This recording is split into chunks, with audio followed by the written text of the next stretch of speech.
Welcome back to Simply Food Recipes. Today we are making cozy classic split pea puree with pan-fried kielbasa and crispy onions. Simple ingredients, big comfort. Let's do it. Start with 1 pound of split peas and pour them into a pot. Cover them with water and just let them hang out for about 3 hours. During this time, they will soften, swell up, and make cooking way easier later. Honestly, this step is pure patience, but it pays off. After 3 hours, season the peas with salt and cook them in the same water until they are completely soft. Keep the heat gentle and give them a stir once in a while. If you can easily mash them with a spoon, they are ready. Once the peas are fully cooked, drain off the extra liquid, but definitely don't throw it away. Pour it into a mug or small bowl and keep it right next to you.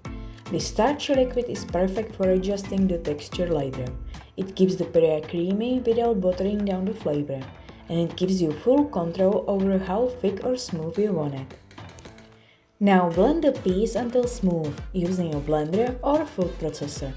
Take your time here, we are going for a creamy, even texture with no lumps. Stop once or twice, scrape down the sides and keep blending. If it feels too thick, add a little of the dessert cooking liquid, just a splash at a time.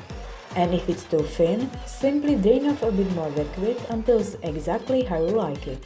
The goal is smooth, creamy and spoonable, something that holds its shape but still melts on the tongue.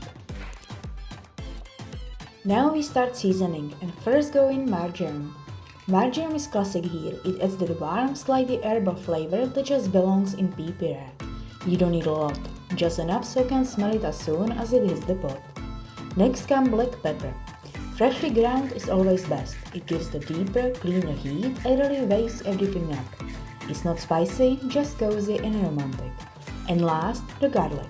I like to grate it straight in. It melts into the puree and gives a softer rounded garlic flavor. You can use a garlic press if you want, but honestly, we have bought like 5 different ones and they all broke. So grating garlic just became a habit. It adds that final savory note that ties everything together. Now we finally combine everything. Mix the puree well so all the seasoning is evenly distributed. Take a moment here, this is where all the flavors really come together. Give it a careful taste and pay attention to the texture and balance. Adjust the salt if needed, adding just a little at a time. You want the flavor to be savory, warm and comforting, not dull or sharp. If it tastes good on its own, it will taste even better on the plate. When it tastes right, the puree is finished and we are ready to prep the rest. Let's move on to the onion. You can cut it however you like, but thin half moons are my favorite. My boyfriend swears they look much better on the plate than finely minced onion. And honestly, once you see them sauteed, it's hard to argue. They keep their shape, brown more evenly and give you nicer texture. Plus they just look more intentional and a bit more elegant. Even though this is very much a comfort food kind of meal. It's one of those small details that doesn't take extra effort, but makes the whole dish feel more put together. Heat a pan over medium heat and add a spoonful of lard. Once the lard melts, add the sliced onion and spread them out evenly in the pan. At first, let them sit without stirring. This helps them start browning instead of releasing water. After a minute or so, give them a stir and keep the heat steady.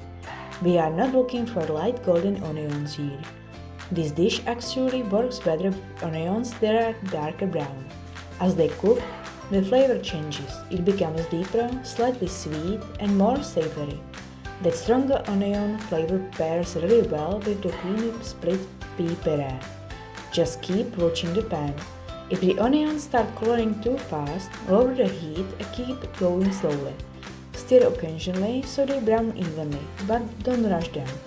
Dark brown is perfect, burnt is not. When the onions are soft, deeply browned and smell rich and almost sweet, take them off the heat and set them aside. Grab the kielbasa and start by cutting a small cross, about an inch deep, into both ends. This helps the sausage open up nicely when it hits the hot pan, instead of curling or bursting. Next, make a shallow diagonal cuts along the sides, not too deep, just enough to score the surface. These cuts give the kielbasa more surface area, which means better browning once we pan fry it.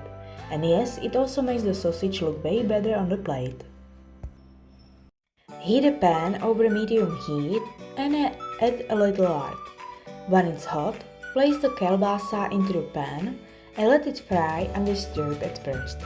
As it heats up, the cuts will slowly open and the sausage will start to curl slightly. After a bit, turn it and let the other side fry as well.